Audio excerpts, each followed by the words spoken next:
Hi, this is Vrinda. When Israel invaded Lebanon, news headlines reported it like any other offensive. But amongst the mountain of tweets that followed this invasion, one man's tweet stood out. Dr. Hatem Kafarani wrote simply that I am a US citizen and surgeon who took care of the Boston Marathon bombing victims in 2013.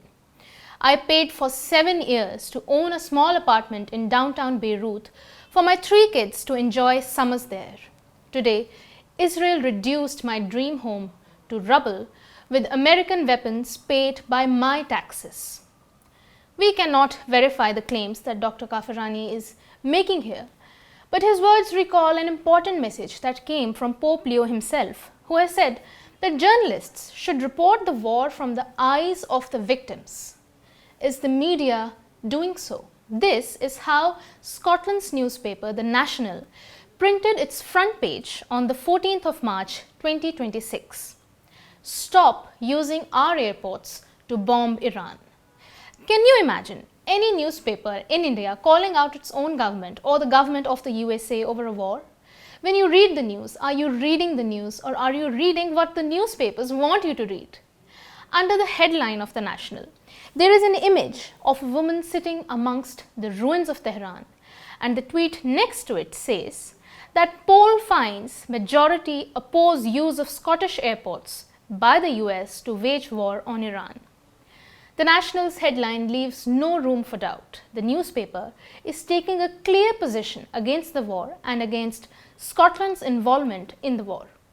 Now look at this news piece from Israel's newspaper Haaretz, which states very clearly that Israeli settlers have sexually assaulted a Palestinian man in Jordan Valley and have committed violence against young girls in front of their bound parents. The headline and the text below clearly identify who has committed the atrocity. However, it falls short of owning up to the claim. It transfers the onus of veracity, the truth, onto the witnesses. When newspapers want, they can and they know how to frame headlines and their reports. But what happens when newspapers or TV outlets and media agencies choose not to do so? When we talk about newspapers, for example, we are often told how many newspapers are published across the world, how old they are, how many millions or crores read them. But what are these millions of people actually reading? The Gaza war, in my journalistic experience at least, was a watershed in terms of engaging with how the media reports an event, how it engages with the agents of an attack, how it gives or takes away credibility from its victims and witnesses. People across the world started highlighting news headlines to show how the world's leading news agencies managed their headlines to take away the blame from Israel and underplay the atrocities on the people of Gaza or West Bank. Scholars like Axelrad have consistently highlighted how news agencies like Reuters, BBC, New York Times, Associated Press or AFP and CNN and the likes of these choose ambiguous terms that do not implicate the US or Israel in attacks on civilians. The deliberate choice of words that dilute accountability is not accidental. It is an editorial choice, and editors are free to make all kinds of choices, but it does not mean that those choices cannot be called out or critiqued for their political stand. The Iran-Israel-US war has once again revealed how media agencies, TV channels and newspapers across the world are choosing to report on the events of the war. Look at this headline by Reuters. Almost 7 lakh displaced in Lebanon as war enters second week. Does it mention who has caused the displacement?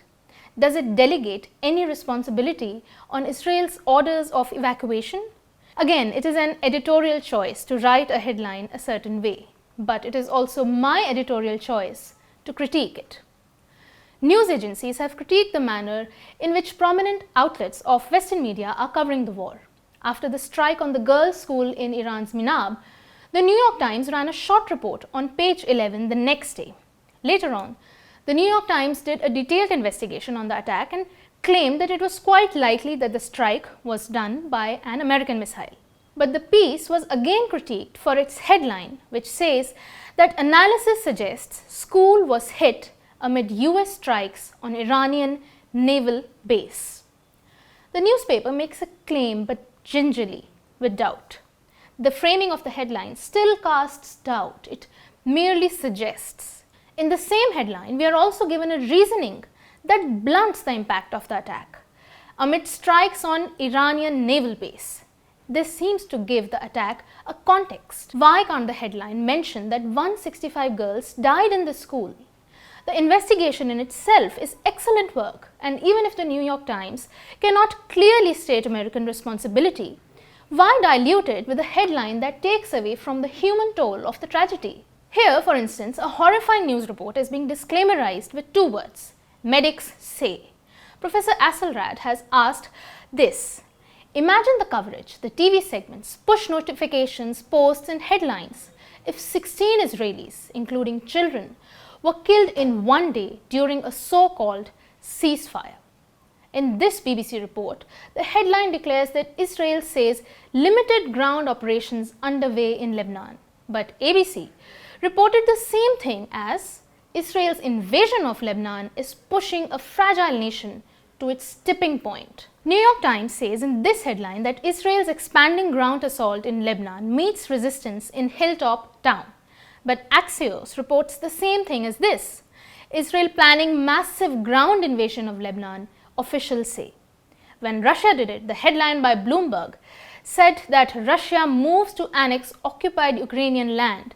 But for Israel, the same newspaper says that Israel moves to assert ownership rights in the West Bank. Choices like these make one thing very clear, that the media has a huge role to play in the manner in which an event is reported.